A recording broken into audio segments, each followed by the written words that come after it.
What is everybody doing? Because it's a $7,000 bracelet. Nothing is wrong. Why is my hair so poofy? Okay, I need to swap out my bag clean. Actually, 2 sets of AirPods. One for personal, one for my work phone.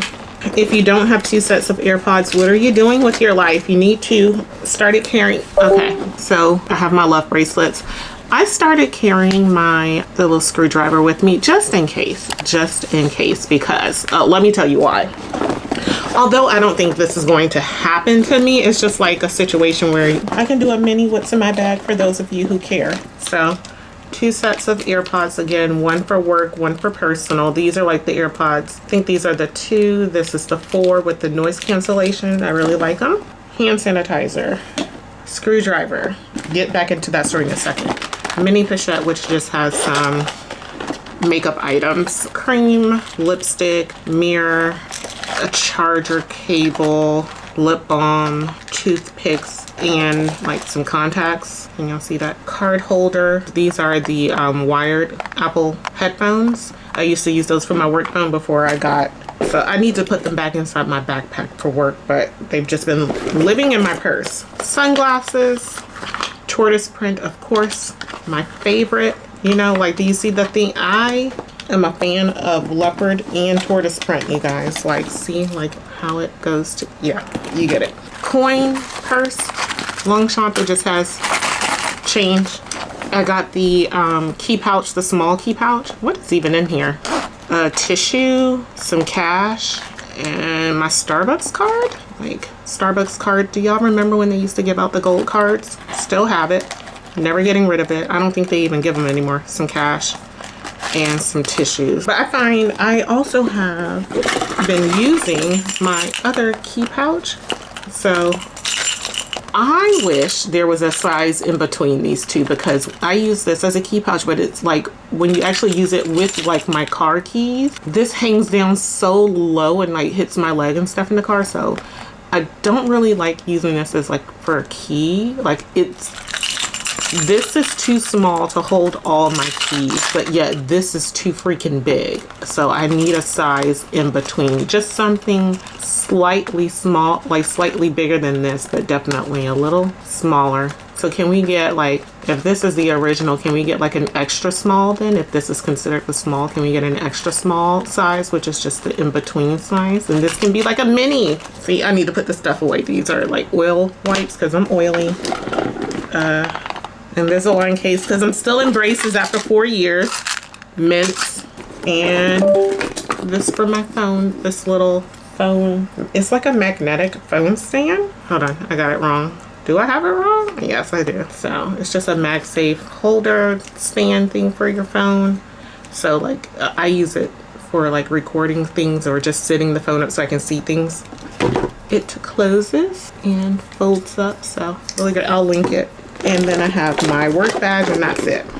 So I was supposed to have jury duty today, but I called the number and it was canceled. So yay me, don't have to go to jury duty because, oh Lord, I do not want to go to downtown freaking Atlanta. But back to the story about the, about the screwdriver. So the reason I started carrying it, y'all, I've been really into watching these channels that show like crime videos, like first it started off as being like car chases, like where the cops are chasing people or they stop someone and they like flee the scene of like the traffic stop or whatever. So car chases, I've been really into that lately. No clue why, it was just fed to me on YouTube, so I've been watching those videos. And then like they started like recommending other types of videos, so lately it's just been like, you know, theft and all these other things and drunk driving. I like, for the life of me, I don't drink, so I don't understand like people like, yeah, I'm gonna go and get so wasted and then drive home. So this one lady got caught drunk driving, right? And it's not funny, but what caught my attention was that she had a Cartier love bracelet on. And they were like, the cops were like, how do we get this off? And she was like, you can't, I need a screwdriver. It's a Cartier love bracelet. It's a $7,000 bracelet, right? And I was like, lady, how'd you come on, you should know better. You got a Cartier Love bracelet, got arrested, and they're like, because they're telling her she had, like, when she got to the jail, she had to take off all her jewelry and stuff, and she's like, I can't take it off. I need a screwdriver. And they're like, if you don't take it off, when you get to jail, we're gonna cut it off. And I was like, y'all gonna cut a $7,000 bracelet? I don't know what happened. They didn't show. But yeah, it scared me. So I'm like, I don't want to be in a situation where the option is either you get this off your wrist or we will cut it off your wrist. You know, like I don't want to be in that situation. So I've started to carry my screwdriver around with me, y'all, because you got to be kidding me. Anyways, let's get into work for the day. So I wasn't expecting to work today because, again, jury duty. But what has been happening this week at work? A lot of reporting issues. So I was out of the business for most of last week. I worked 2 days. And it just seems like, in my opinion, it just seems like, hey, we all as a team need to be keeping our eye on things, you know, and there's just certain things that have slipped through the cracks, I guess you can say, things that people weren't paying attention to.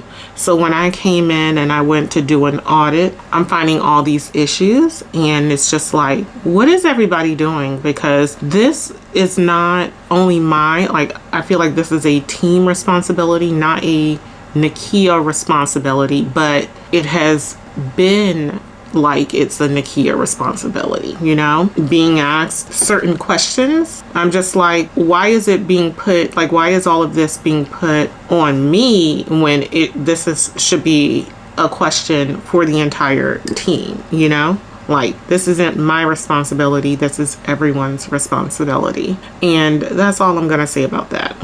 It just feels like the blame, like, y'all, this year has been rough. I've felt like I've been blamed for a lot of different things, and I'm struggling, you know?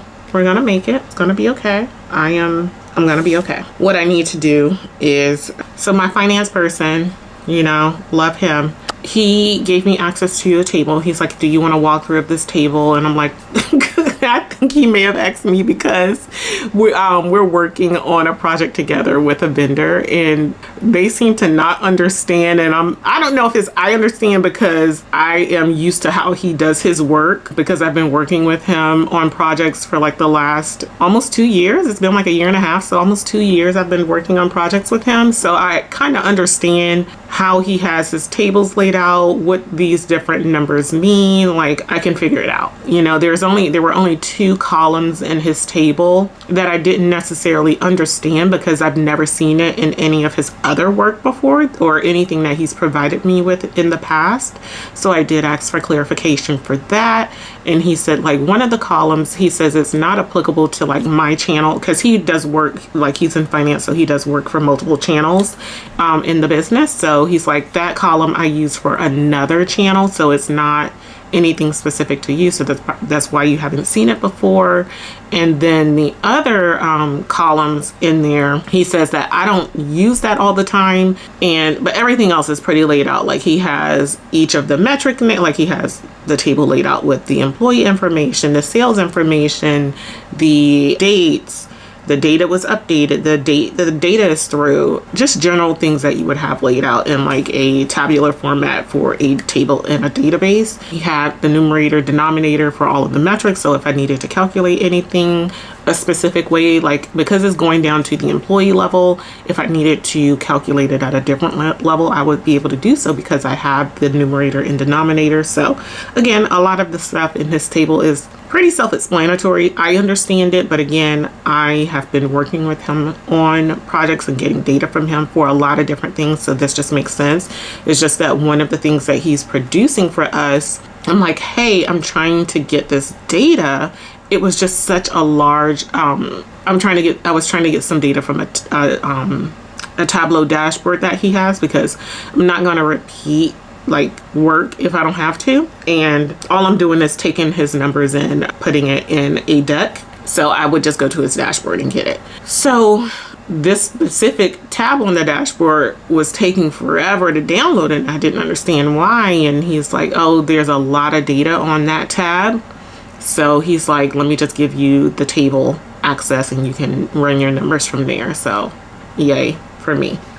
So I need to work on writing some code from that table actually, so that I can pull, just like I want to have the query completed. So all I have to do is either automate it so I get like a an email daily or whenever I need it to show me like the results, and I can just plug it in this Google Slides, or I can just run it ad hoc as I need and put the numbers in. So I just want to write my query so I need to aggregate like do my calculations with the numbers that he's provided so that I can do that. And then the other thing, how I've been finding all these data issues has been doing this data analysis. Like I'm like, this is my problem. I don't need closing out a Jupyter notebook.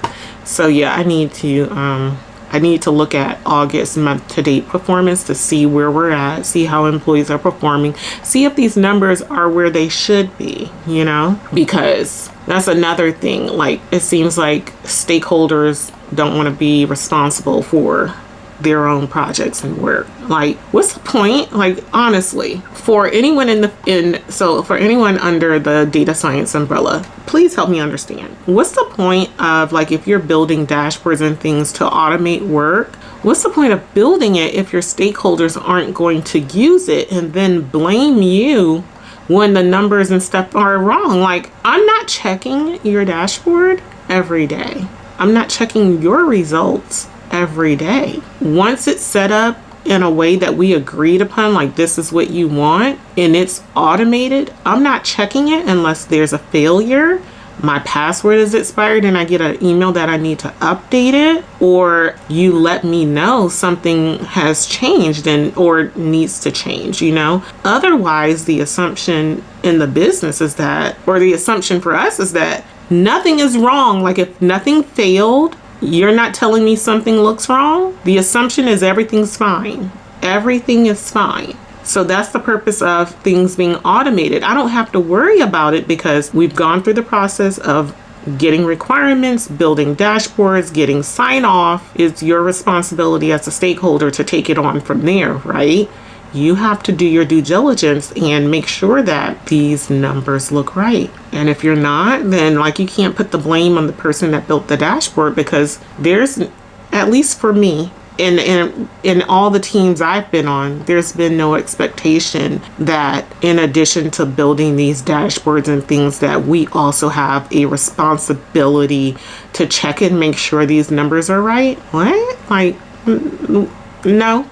If you work in this field, and you've automated things, do you then have, like for dashboards specifically, do you then have a responsibility to continuously monitor these dashboards to make sure the numbers are right? Because my thing is, we've aligned on logic and all of that. You've given sign off. So how would I know if something, like, why would I go look at it? We got other work to do.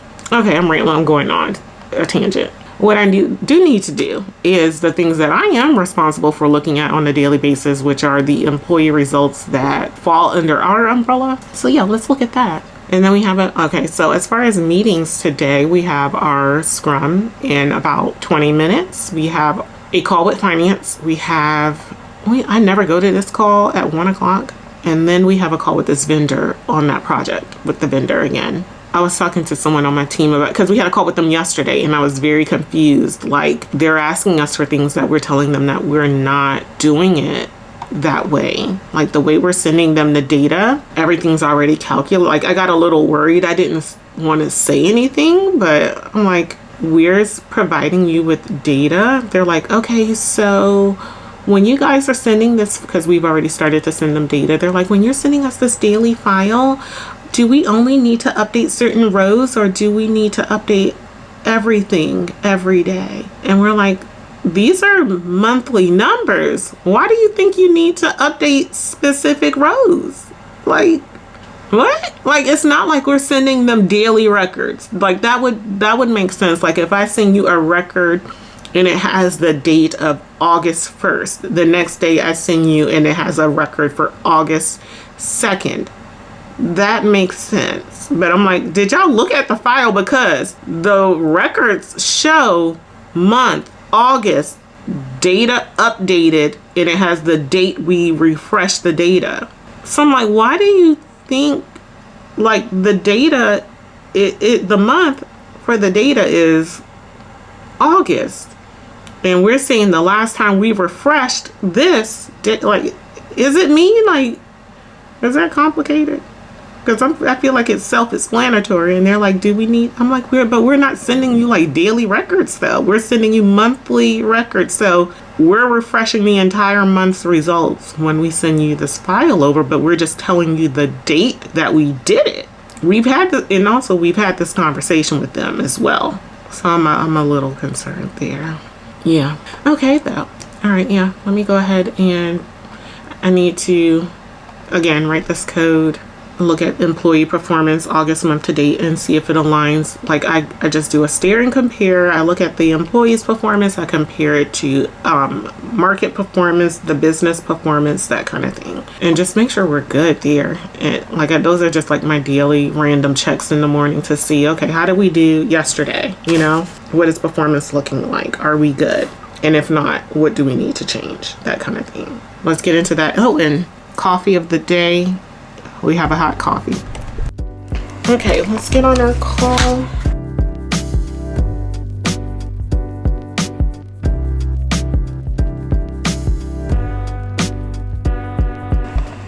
No jury duty.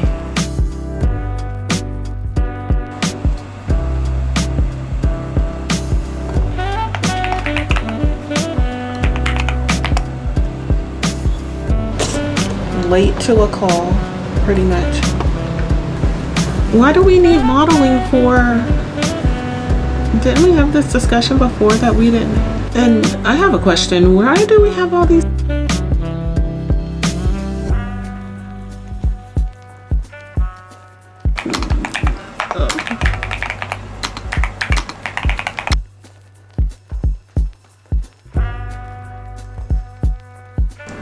You gotta decline. I'm sorry.